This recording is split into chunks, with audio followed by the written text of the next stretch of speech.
ഇനി മയ്യിത്ത് നിസ്കാരം. ഇപ്പോഴും മയ്യിത്ത് നിസ്കാരത്തെക്കുറിച്ച് അറിയാത്തവരുണ്ടെന്ന് പറഞ്ഞാൽ വിശ്വസിക്കാൻ പ്രയാസമുണ്ടല്ലേ? എന്നാൽ സത്യം അതാണ്. ഇത് ജയ്സൽ. ബാപ്പയുടെ മയ്യിത്ത് പള്ളിയിലേക്കെടുത്ത് എല്ലാവരും സ്വഫായി നിന്നിട്ടും ജയ്സൽ ഹൗലിങ്കിൽ നിന്ന് പരുങ്ങുകയാണ്. എന്താണ് കാരണമെന്ന് പറയേണ്ടതില്ലല്ലോ. ജയ്സലിന്റെ ഗതി നമുക്ക് വരാതിരിക്കാൻ മയ്യിത്ത് നിസ്കാരം പഠിക്കുന്നത് വളരെ നല്ലതാണ്. ഏത് നിമിഷവും ഇതിന്റെ ആവശ്യം വരാം. മയ്യിത്ത് പുരുഷനാണെങ്കിൽ തലഭാഗത്തും സ്ത്രീയാണെങ്കിൽ ഉദരത്തിന്റെ ഭാഗത്തുമാണ് ഇമാം നിൽക്കേണ്ടത്. ആദ്യമായി നിയ്യത്ത്. ഈ മയ്യിത്തിന്റെ മേൽ ഫർളായ നിസ്കാരം ഞാൻ നിർവഹിക്കുന്നു. നിയ്യത്തോടെ തക്ബീറത്തുൽ ഇഹ്റാം ഉച്ചരിച്ച് കൈകെട്ടുന്നു. ഇത് മയ്യിത്ത് നിസ്കാരത്തിലുള്ള ഒന്നാം തക്ബീർ. ഇങ്ങനെ 4 തക്ബീറുകളാണ് മയ്യിത്ത് നിസ്കാരത്തിലുള്ളത്. ഒന്നാം തക്ബീറിന് ശേഷം ഫാത്തിഹ ഓതുക. രണ്ടാം തക്ബീറിന് ശേഷം നബി സല്ലല്ലാഹു അലൈഹി വസല്ലമയുടെ മേൽ സ്വലാത്ത് ചൊല്ലുക. ചുരുങ്ങിയത് അല്ലാഹുമ്മ സ്വല്ലി അലാ മുഹമ്മദിൻ. പൂർണ്ണ സ്വലാത്ത് ഞാൻ മത്തഹിയാത്തിൽ ഓതുന്ന ഇബ്രാഹിമിയ സ്വലാത്ത് ചൊല്ലൽ ഉത്തമമാണ്. മൂന്നാം തക്ബീറിന് ശേഷം മയ്യിത്തിന് വേണ്ടിയുള്ള പ്രാർത്ഥനയാണ്. ഇവിടെയാണ് പലരും അങ്കലാപ്പിലാവാറുള്ളത്. അല്ലാഹുമ്മ ഗഫിർ ലഹു എന്നെങ്കിലും മറക്കാതിരിക്കുക. ഇത് ചൊല്ലിയാൽ ബാധ്യത വീടി.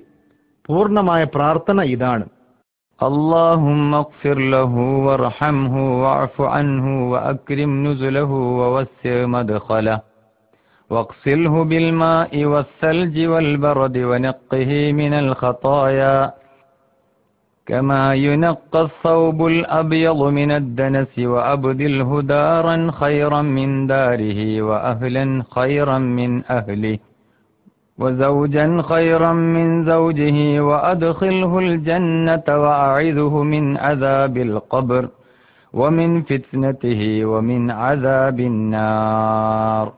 നാലാം തക്ബീറിന് ശേഷം ചൊല്ലൽ സുന്നത്തായ ദുആ: اللهم لا تحرمنا أجره ولا تفتنا بعده واغفر لنا وله ربنا آتنا في الدنيا حسنة وفي الآخرة حسنة وقنا عذاب النار.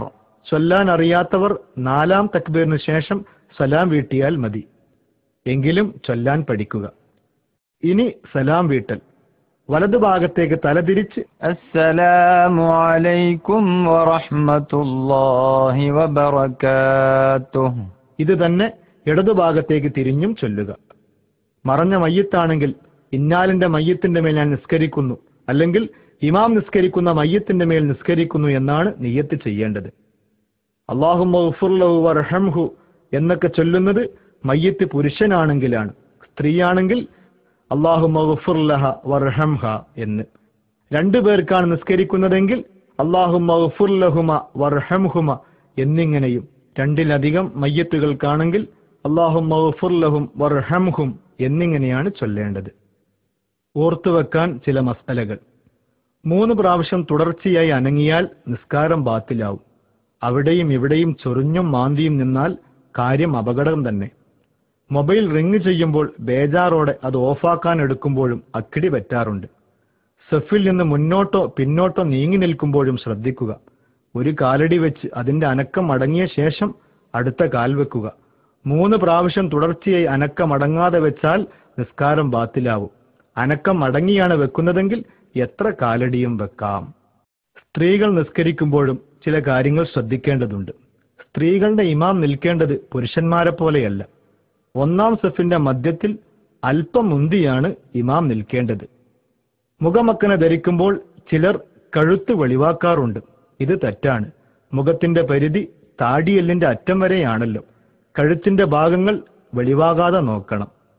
സമിയല്ലാഹു ലിമൻ ഹമിദ എന്ന് പറഞ്ഞ് കൈ ഉയർത്തുമ്പോൾ മുൻകൈയിന്റെ ഭാഗത്തു നിന്ന് നിസ്കാരക്കുപ്പായം താഴേക്കിറങ്ങാറുണ്ട്.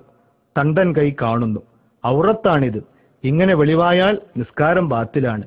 മുൻകൈയിന്റെ ഭാഗം ബട്ടണോ മറ്റോ കൊണ്ട് ഭദ്രമാക്കേണ്ടതാണ്. സുജൂദ് ചെയ്യുമ്പോൾ കാൽ ഒരിക്കലും പുറത്ത് കാണരുത്. നിസ്കാരക്കുപ്പായത്തിന്റെ ഉള്ളിൽ തന്നെയായിരിക്കണം. സ്ത്രീകൾക്ക് ഇമാമായി സ്ത്രീക്ക് നിൽക്കാം.